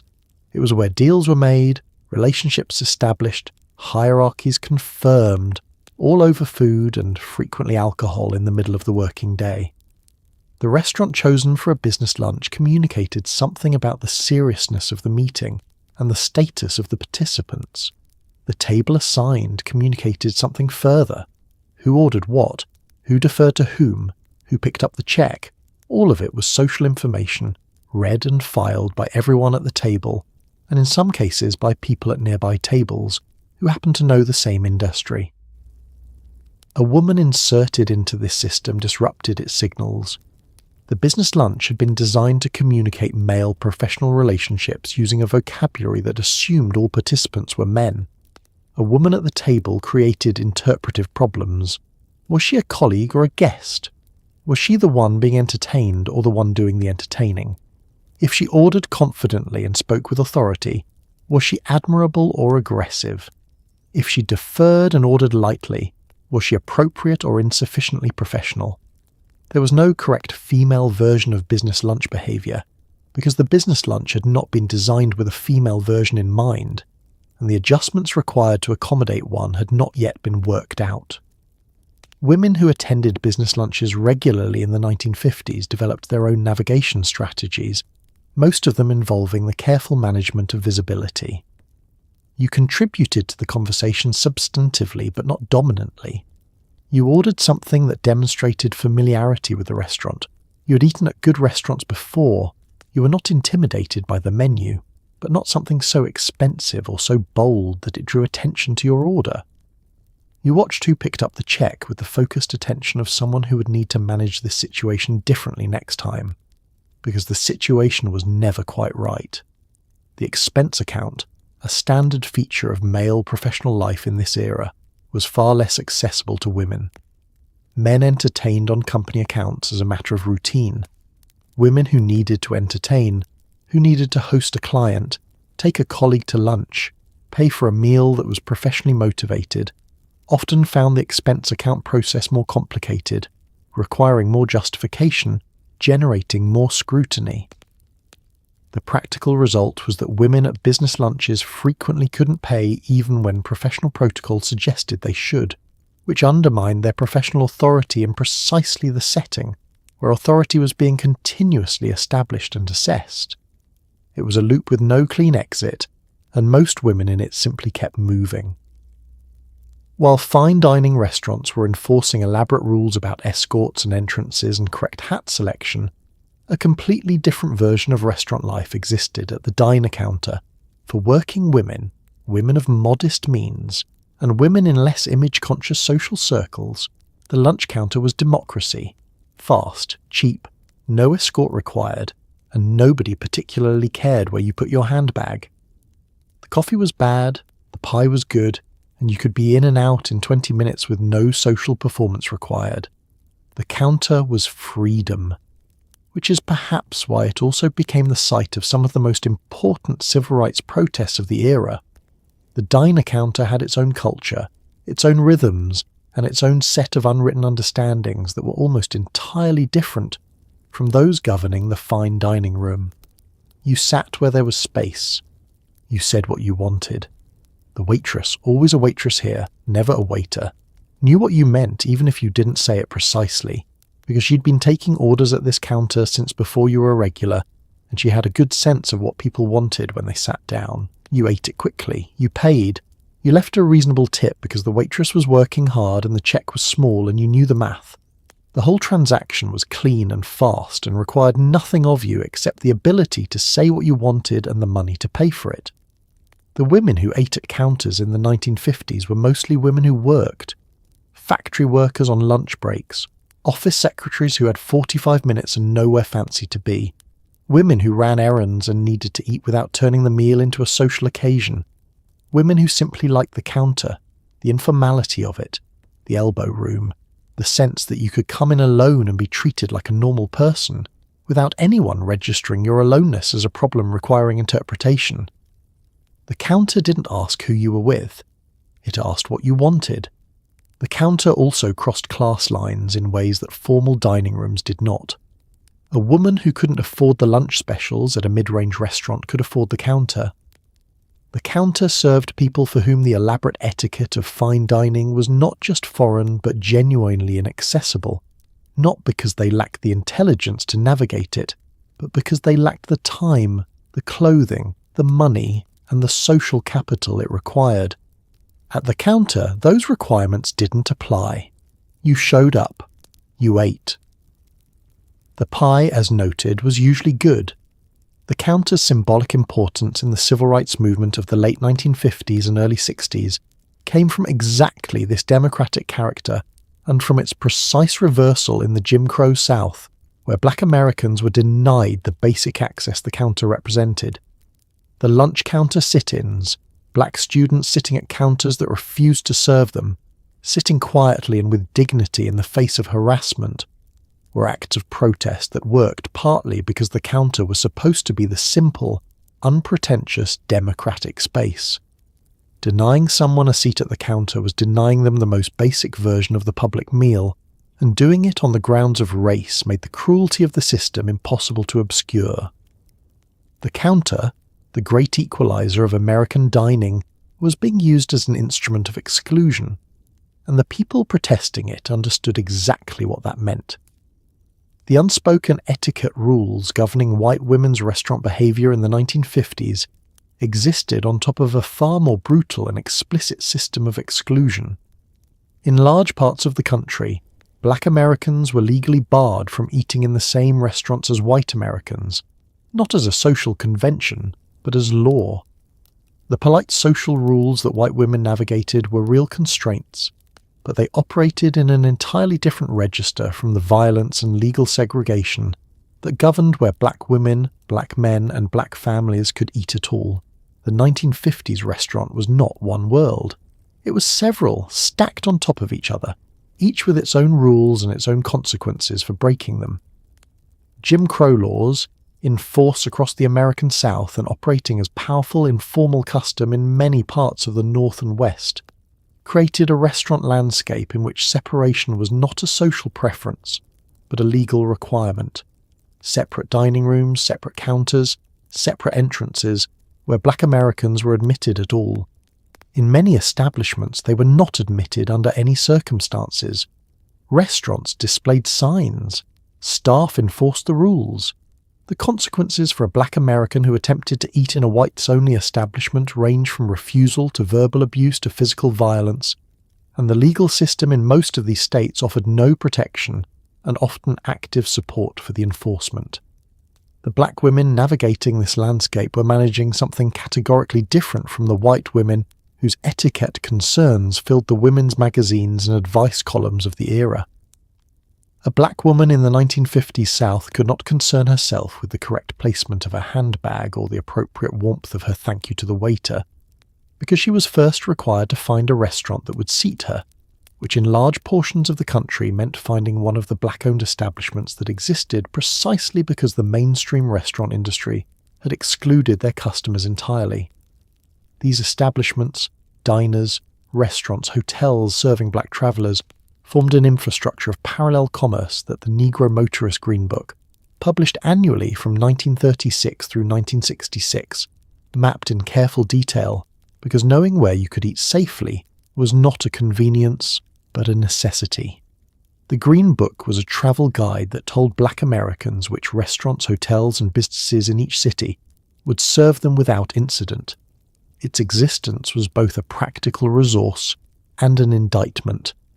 The fact that such a guide was necessary, that black travellers could not simply stop at any restaurant along a highway and expect to be served, described a country whose hospitality was structured around racial exclusion with the thoroughness of architecture.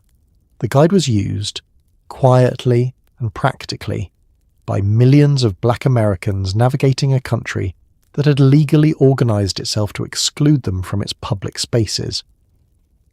The civil rights movement that gathered force through the 1950s and exploded in the early 60s targeted restaurants specifically because restaurants were where the exclusion was most visible, most daily, and most insulting in its ordinariness. The lunch counter sit-ins beginning in 1960, students sitting quietly at Woolworth's counters in Greensboro, North Carolina, requesting service and receiving harassment, forced a confrontation with segregation in its most mundane form. You were not asking for the vote or for housing or for complicated political rights. You were asking to eat lunch. The refusal to permit it, made visible and sustained and dignified by the protesters who endured it, exposed the system for what it was. The restaurant, that ordinary daily space, became a front line precisely because ordinariness was what made the exclusion from it so complete. Women's magazines in the 1950s were enthusiastic guides to restaurant etiquette, offering regular, earnest advice on how to dine correctly in public. Articles addressed everything from how to enter a restaurant gracefully to what to do if your escort didn't hold the door. They were written in a tone of helpful urgency, as though one misstep at a lunch table might cascade into social catastrophe. The advice was detailed, occasionally contradictory, and taken seriously by the women who read it, which was most of them. Etiquette was not a hobby in the 1950s. It was a survival skill, and the magazines knew it. The women's magazine in the 1950s was a particular kind of institution, simultaneously a source of practical advice, a purveyor of cultural ideals, and a mechanism for communicating to women what was expected of them and in what ways they were currently falling short. The etiquette articles were among the most read sections of publications like Good Housekeeping, Ladies' Home Journal, and McCall's, which suggest that their readers were not simply idly curious about dining manners but genuinely anxious about them. The anxiety was rational. Social failure in the 1950s had real consequences for your reputation, your marriage prospects, your husband's professional standing if you were married, your general standing in the community you lived in.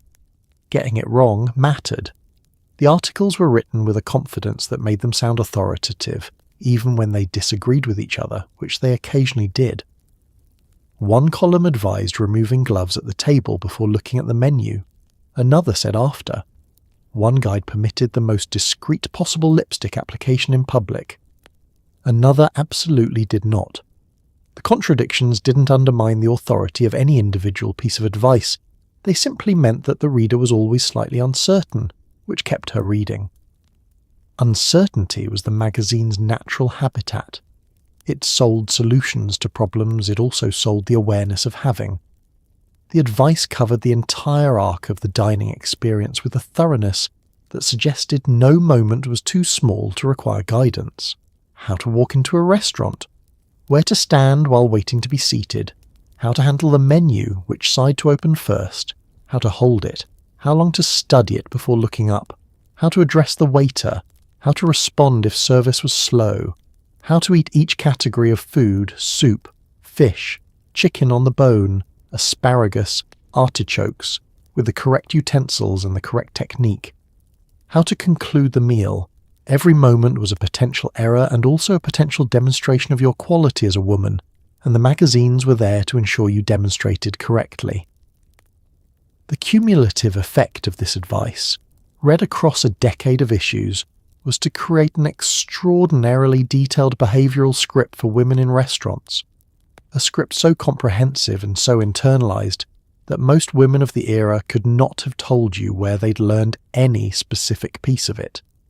It had simply become part of how you behaved in that context, absorbed from the magazines and from watching other women, and from the corrections delivered by mothers and aunts and friends, who had absorbed it from the same sources. The script was invisible because it had been learned too well to feel like a script. It felt like manners, which felt like character, which felt like simply being the kind of woman you were. That was exactly the point. Exiting a restaurant correctly in the 1950s required almost as much management as arriving. The woman did not stand until her companion had risen and stepped back to assist her with her chair. She did not put on her coat at the table. That was done in the vestibule or near the door. She didn't linger if it was clear the table was needed. She thanked the right people in the right order. She located her gloves, retrieved her handbag from wherever the handbag had spent the meal, arranged herself into appropriate departure posture, and left. The whole operation was to be conducted as though it required no effort at all, which was the overriding theme of the entire dining experience for women in this era. The chair ritual was the departure's first choreography. a woman did not push her own chair back and stand. She waited for her companion, if she had one, to rise first and step around to assist. This was not, in the etiquette of the era, about weakness or incapacity. It was about the performance of a social arrangement in which certain physical courtesies were provided and received as part of how men and women acknowledged each other publicly. The man pulled back the chair, the woman rose, the gesture was completed, doing it differently, standing before he'd moved, pushing your own chair back with visible effort, reaching for your coat before the chair question was resolved, disrupted the sequence in ways that registered as either impatience or ignorance, neither of which was desirable. The coat was a separate production. At a restaurant with coat check, the ticket, which the woman had typically been holding since arrival, since the coat check interaction had also been choreographed in a specific direction, was produced, the coat retrieved, the tip handled. At a restaurant without coat check, the coat had spent the meal on the back of the chair or in some adjacent arrangement, and retrieving it involved a moment of physical management in a potentially crowded space. Putting the coat on at the table was considered poor form, too informal, too revealing of the backstage work of dressing yourself. You carried it to the door and put it on there, or your companion held it and you slipped into it in the gesture that was the outbound equivalent of the chair pull, a small offered courtesy that the etiquette of departure required. The thanking sequence had an order. The waiter was thanked briefly as you rose from the table. The maître d' was acknowledged near the door. A nod, a word, nothing elaborate. If the meal had been exceptional, a brief compliment was appropriate. If it had been hosted by someone else, that person was thanked warmly but not excessively, because the calibration of gratitude discussed earlier in the meal applied at its conclusion as well. The hostess near the entrance received a parting acknowledgement. Then you were out the door and the performance was complete. What made the departure particularly demanding was that it concentrated several of the meal's most logistically complex elements into a compressed few minutes. The gloves, the handbag, the coat, the chair, the tip, the thanks, all of it required simultaneous management at the moment when the meal was ending, and the social energy was naturally dispersing. A woman who managed it smoothly appeared to everyone watching simply to be leaving. A woman who fumbled any element of it, who couldn't find her gloves, who put on her coat at the table, who thanked the waiter too much or not enough, who left before her companion had risen, had introduced a small note of disorder into the conclusion of the occasion, and small notes of disorder in 1950s. Social performance had a way of being remembered longer than they warranted. By the 1960s and into the 70s, many of the unspoken rules governing women's restaurant behaviour began to crack. Women entered the workforce in greater numbers. They had their own incomes, their own credit cards, and an increasingly vocal set of opinions about being guided to the back of the room, simply for existing without a male companion. Legal changes followed. The Equal Credit Opportunity Act of 1974 finally made it illegal for businesses to discriminate against women in financial transactions, which included eventually the business of paying for your own dinner. But the shift was slow, uneven, and incomplete. Some rules faded quietly, others required arguing about. A few simply waited until the generation enforcing them died out, which is honestly how a lot of social progress happens. The changes that came first were the ones attached most visibly to absurdity. The separate entrance was among the earliest to go, partly because it required physical infrastructure, a second door, a separate routing system, that restaurants found increasingly awkward to maintain as the social justification for it weakened. You cannot run a side entrance for women if the women are declining to use it, and by the early 60s enough of them were declining that the side entrance became more trouble than it was worth. It closed. Nobody announced its closing. It simply stopped being the policy, and within a generation nobody would remember it had been one. The companion menu, the ladies' menu without prices, had a slightly longer life, persisting in some establishments well into the 60s before the combination of economic arguments and active female resistance retired it. Women who wanted to pay their own bills found the menu without prices a direct obstacle, and said so, loudly enough and consistently enough that restaurants noticed. The practical argument, this menu makes it impossible for me to conduct a basic financial transaction, was easier to win than the social one, because it was harder to frame as simple preference or tradition. You cannot price something without a price. The menu with prices returned, and the companion menu went the way of the side entrance, quietly, without a ceremony appropriate to its departure. The legal changes of the late 60s and 70s moved things faster than social convention alone had been moving them. The Civil Rights Act of 1964 prohibited discrimination in public accommodations, including restaurants, which addressed the racial segregation of the dining room directly and with the force of federal law. The Equal Credit Opportunity Act a decade later addressed the financial infrastructure that had kept women economically dependent in ways that showed up everywhere, including at the restaurant table. These laws didn't change culture overnight. They changed the formal framework within which culture operated, which is a different thing and a slower thing, but a thing that ultimately moved the needle further than social argument alone had managed. What took longest was the texture, the thousand small ways the dining room had communicated to women that they were guests in a space designed for someone else. The table in the back, the check presented to the man, the slight pause before a solo woman was seated, the quality of the attention she received from the waiter, the particular way she had to perform confidence to be treated as a customer rather than an anomaly. These things changed slowly because they lived in behaviour rather than policy, in the automatic assumptions of staff who'd been trained in a system that was changing faster than the training was, in the habits of customers who had absorbed decades of a particular social arrangement and found new arrangements slightly surprising, even when they preferred them. Some of it is still changing. The wheel turns slowly when the wheel is made of something as dense as decades of accumulated expectation. But it turns. There was one reliable path through the 1950s restaurant landscape that bypassed most of its rules, most of its scrutiny, and most of its small daily humiliations. It required no legislation, no confrontation, and no argument with a hostess about the back table. It required only time and money and the patience to show up at the same place often enough that the staff stopped seeing you as a woman dining out and started seeing you as a person they knew. The regular was the loophole the system hadn't intended to create, and the women who found it used it with considerable skill. Becoming a regular was not a passive process. It involved choosing a restaurant strategically, one good enough to be worth the investment, manageable enough in size that your face would be remembered, close enough to your regular life that the frequency required didn't become its own burden. It involved tipping correctly and consistently from the first visit, because the staff remembered who tipped and who didn't, and the memory organised itself into attentiveness before you'd even noticed it happening. It involved learning names, the maître d', the waiter who handled your usual table, the hostess who had originally assessed you at the door, and using them, not effusively but naturally, in the way that acknowledged that these were people rather than furniture.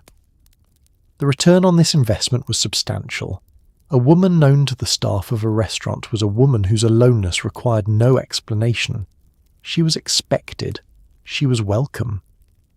The table she preferred appeared to be available with a frequency that was not coincidental. The waiter arrived promptly and remembered what she usually ordered, which meant she didn't have to perform her familiarity with the menu, it was simply assumed. The check was managed in whatever way she'd established was correct for her, without the awkward redirect to a non-existent male companion. Every one of the small frictions that made restaurant dining complicated for women in this era was smoothed away by the simple fact of being known. The regular also accumulated social capital that extended beyond her own table. A woman known at a good restaurant could bring guests and have them treated as her guests, rather than as the primary customers. She could make reservations that were honoured rather than theoretically acknowledged. She could, on an occasion that warranted it, have something arranged in advance. A cake, a specific bottle, a table in a particular location, with the confidence that the arrangement would be executed correctly, because she had a relationship with the people executing it. She had, in the language of a later era, a network. It operated entirely within the four walls of one restaurant, but within those walls it was real. The deeper significance of the regular's position was what it revealed about the rules themselves. The elaborate social restrictions governing women's restaurant behaviour in the 1950s were not, in practice, absolute. They were defaults, applied automatically to the unfamiliar woman, the unexplained woman, the woman who arrived without context. The regular had context. She had history with the establishment, which functioned as a kind of social credential that the dining room recognised and responded to. The rules relaxed around her, not because the rules didn't apply to women, but because she had become, through accumulated presence, someone the rules didn't quite reach. She had made herself legible to the system on her own terms, which was not the same as changing the system, but in the absence of change systems, it was lunch. For every woman in the 1950s who navigated the restaurant's social codes with careful precision, the correct hat, the light order, the gratitude calibrated to the exact appropriate temperature, there were women who didn't. Women who sat at the bar. Women who sent their food back without apology. Women who paid their own bill directly, without the powder room detour, without the advance arrangement, simply by producing money or a card and handing it to the waiter in plain sight. Women who ordered the steak and ate the whole thing, and didn't perform any visible ambivalence about either choice. These women existed. The 1950s did not successfully produce a generation of universal compliance. What it produced, in the women who resisted, was a set of social consequences that the era applied with considerable consistency. The consequences operated on a spectrum. At the mild end was the look, the particular quality of attention directed at a woman who had done something outside the established code. Not hostile exactly, not confrontational, but registering.